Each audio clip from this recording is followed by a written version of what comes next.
வரலாற்றிலேயே முதன்முறையாக சென்னை தீவுத்திடலில் 48வது சுற்றுலா பொருட்காட்சியில் மரண கிணறு மற்றும் விமானம் தாங்கிய கப்பல் அறிமுகப்படுத்தப்பட்டுள்ளது. விடுமுறை நாட்களில் காலை 10 மணி முதல் இரவு 10 மணி வரை, மற்ற நாட்களில் மாலை 3 மணி முதல் இரவு 10 மணி வரை. மிஸ் பண்ணாதீங்க, அப்புறம் வருத்தப்படுவீங்க. சட்டமன்ற உறுப்பினர்கள் எஸ் பாலாஜி அவர்களே, எஸ்.ஆர். ராஜா அவர்களே, கருணாநிதி அவர்களே, தாயகம் கவி அவர்களே, திருமதி வரலட்சுமி மதுசூதன் அவர்களே, திரு பாபு அவர்களே, திரு அரவிந்த் ரமேஷ் அவர்களே, உள்ளாட்சி அமைப்புகளின் பிரதிநிதிகளே, இந்த திட்டத்தில் மிக அதிகமான அளவிற்கு கவனத்தை செலுத்தி அதில் தனி கவனத்தை வெளிப்படுத்தி இருக்கக்கூடிய துவக்கத்தில் வரவேற்புரையாற்றிய தலைமைச் செயலாளர் அவர்களே, பெருநகர சென்னை மாநகராட்சியினுடைய ஆணையர் அவர்களே, நகராட்சி நிர்வாகத்துறையினுடைய முதன்மை செயலாளர் அவர்களே, செங்கல்பட்டு மாவட்டத்தினுடைய ஆட்சித்தலைவர் அவர்களே, ஜெர்மன் தூதரகத்தினுடைய துணை தூதர் அவர்களே, டெக்கான் நிறுவனத்தினுடைய தலைவர் அவர்களே, அரசு உயர் அலுவலர்களே,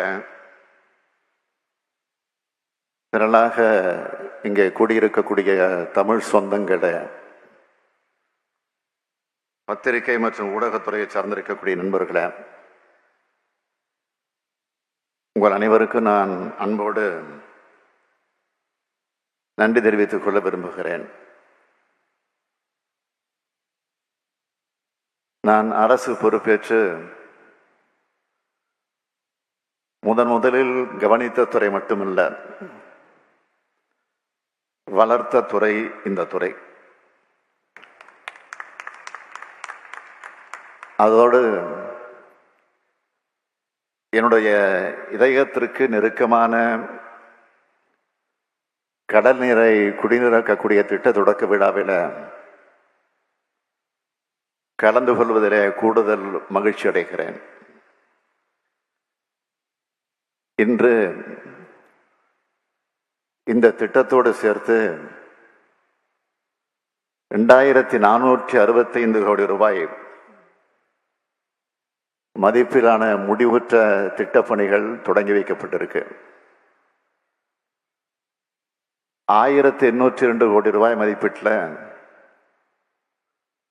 39 புதிய திட்டப்பணிகளுக்கு அடிக்கல் நாட்டி வைக்கப்பட்டிருக்கு. நம்ம மாண்புமிகு அமைச்சர் நேரு அவர்களை பொறுத்த வரைக்கும்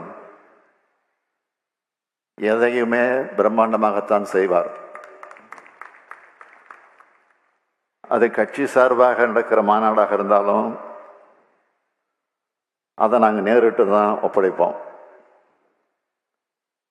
ஆட்சியில் நகராட்சி நிர்வாகம் போன்ற பிரம்மாண்ட துறையும் நேருகிட்ட தான் ஒப்படைச்சிருக்கிறோம்.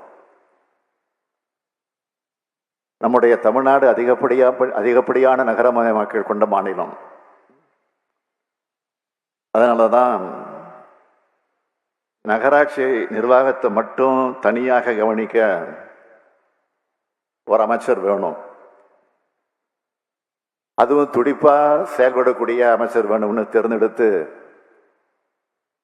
அமைச்சர் நேரு அவர்களிடம் நான் அதை ஒப்படைச்சேன். நாம் ஆட்சியை பொறுப்பேற்றுக்கிட்ட பிறகு மாநகராட்சிகள் மற்றும் நகராட்சிகளில் நடைபெற்றிருக்கக்கூடிய பணிகளை நான் பட்டியல் போட்டேன். இன்று ஒரு நாள் போதாது. அமைச்சர் நேரு அவர்கள் அவர் மாதிரியே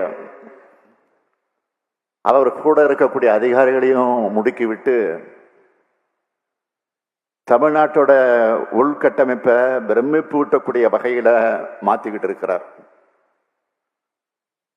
நகர்ப்புற மக்களோட அவசிய தேவையான கல்வி, மருத்துவம், குடிநீர், சாலைகள் போன்றவற்றை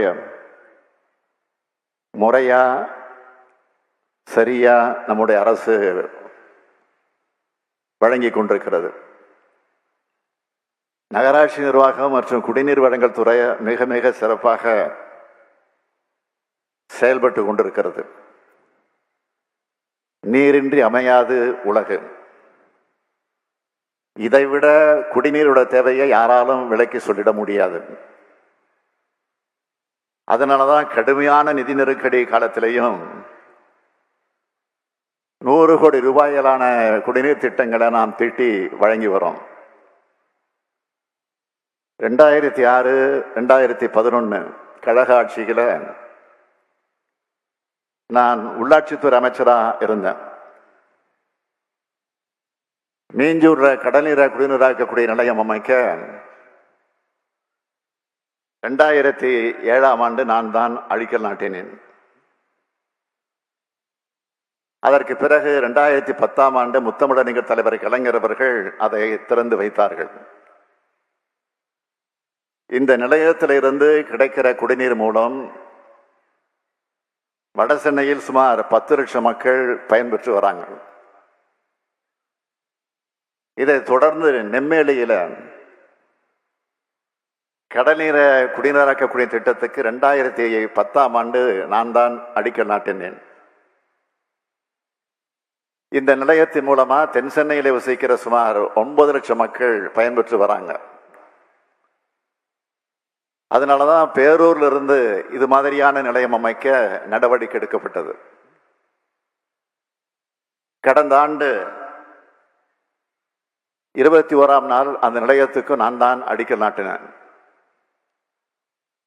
அந்த நிலையம் தெற்கு ஆசியாவிலே மிகப்பெரிய நிலையமாக அமையவிருக்கு.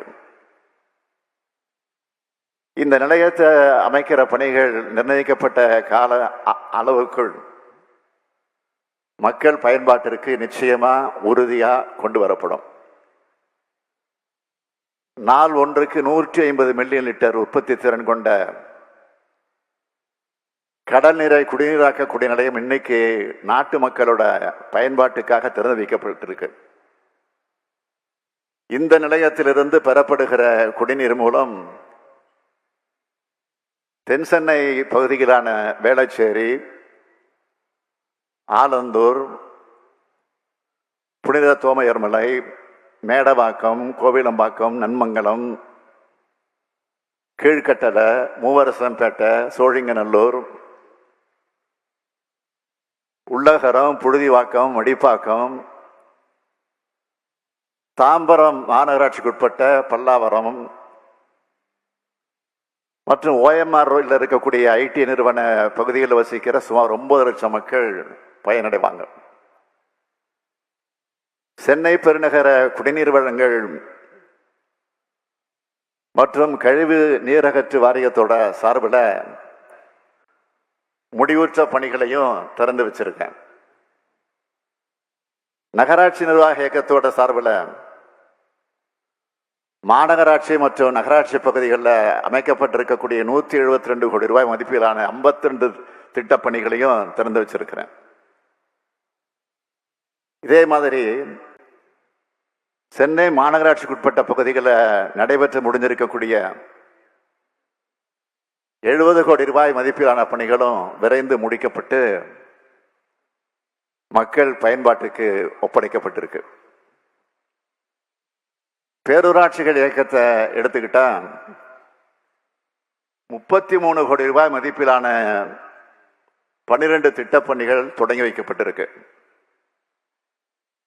தமிழ்நாடு குடிநீர் வடிகால் வாரியத்தோட சார்பில் 3 தனி குடிநீர் திட்டங்களையும் 6 கூட்டு குடிநீர் திட்டங்களையும் தொடங்கி வச்சிருக்கிறேன். இதோட மதிப்பு 533 கோடி ரூபாய். 364 வாகனங்கள் பயன்பாட்டுக்கு வழங்கப்பட்டிருக்கு. கொடுங்கையூர் குப்பை கொட்டும் வளாகத்தில் பல ஆண்டுகளாக குப்பை கொட்டப்பட்டு குப்பைகளை 648 கோடி ரூபாய் 38 லட்சம் ரூபாய் செலவில் உயிரையே அகழ்ந்தெடுத்தல் முறையில் பிரிச்செடுத்து நிலத்தை மீட்டெடுக்கிற பணிக்கும் அடிக்கல் நாட்டியிருக்கிறேன். நகராட்சி நிர்வாக இயக்குநரகம் சார்பில் 813 கோடி ரூபாய் மதிப்பிலான 23 பணிகளுக்கும், பேரூராட்சி இயக்குநரகம் சார்பில் 238 கோடி ரூபாய் மதிப்பிலான பணிகளுக்கும் அடிக்கல் நாட்டியிருக்கேன். இப்படி மொத்தம் 1802 கோடி ரூபாய் மதிப்பில் 39 புதிய திட்டப்பணிகளுக்கு அடிக்கல் நாட்டியிருக்கேன். இவையெல்லாம் திட்டமிடப்பட்ட காலத்துக்கு முன்னாடியே திறக்கப்படும். சிங்கார சென்னைய, சீர்மிகு சென்னைய உருவாக்குனதுல திராவிட முன்னேற்ற கழகத்துக்கு தான் பெரிய பங்கு இருக்கு. சென்னை மாநகராட்சியில மக்களால் தேர்ந்தெடுக்கப்பட்ட மேயரா 2 முறை இருந்தவண்ணா. அப்ப சென்னையினுடைய வளர்ச்சிக்காக ஏராளமான திட்டங்களை தீட்டி வழங்கியிருக்கோம். இன்னைக்கு சென்னையை நீங்க சுத்தி வரும்போது பார்க்கிற மேம்பாலங்கள் உள்ளிட்ட பல கட்டமைப்புகள் கழக ஆட்சி காலத்தில் தான் உருவாக்கப்பட்டுச்சு.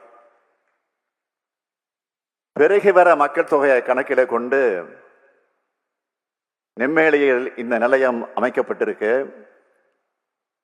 நாம திட்டமிடுகிற கடல் நீர குடிநீராக்கு நிலையங்கள் அமைக்கப்படுறது மூலமா நாளொன்றுக்கு 750 மில்லியன் லிட்டர் உற்பத்தி திறன் கொண்ட இந்தியாவிலேயே மிகப்பெரிய கடல் நீரை குடிநீராக்கக்கூடிய நிலையம் நிறுவப்பட்ட மாநகரம் என்ற பெருமையை சென்னை மாநகரம் அடையும்.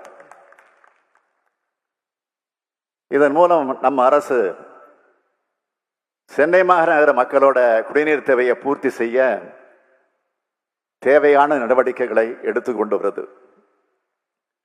இதை சிறப்பாகவும் விரைவாகவும் அமைச்சர் கே நேரு அவர்கள் செஞ்சு காட்டுவாருங்கிற நம்பிக்கை எனக்கு நிறைய இருக்கு.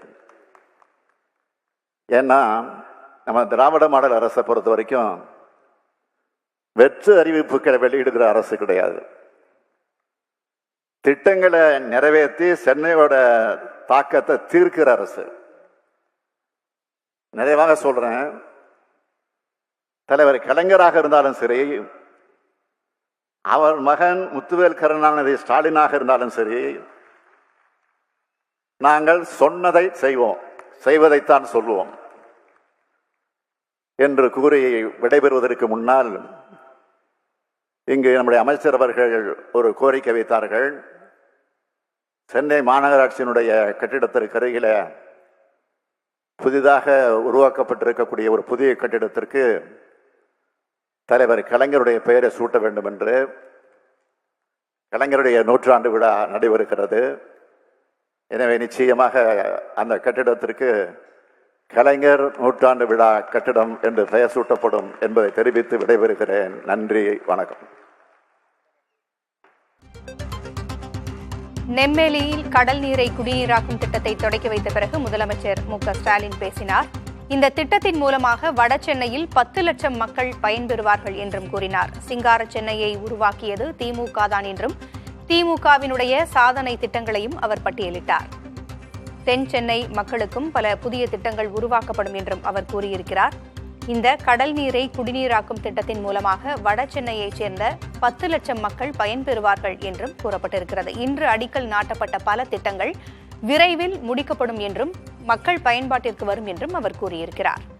இந்திய வரலாற்றிலேயே முதன்முறையாக சென்னை தீவுத்திடலில் 48வது சுற்றுலா பொருட்காட்சியில் மரணக்கிணறு மற்றும் விமானம் தாங்கிய கப்பல் அறிமுகப்படுத்தப்பட்டுள்ளது. விடுமுறை நாட்களில் காலை 10 மணி முதல் இரவு 10 மணி வரை, மற்ற நாட்களில் மாலை 3 மணி முதல் இரவு 10 மணி வரை. மிஸ் பண்ணாதீங்க, அப்புறம் வருத்தப்படுவீங்க.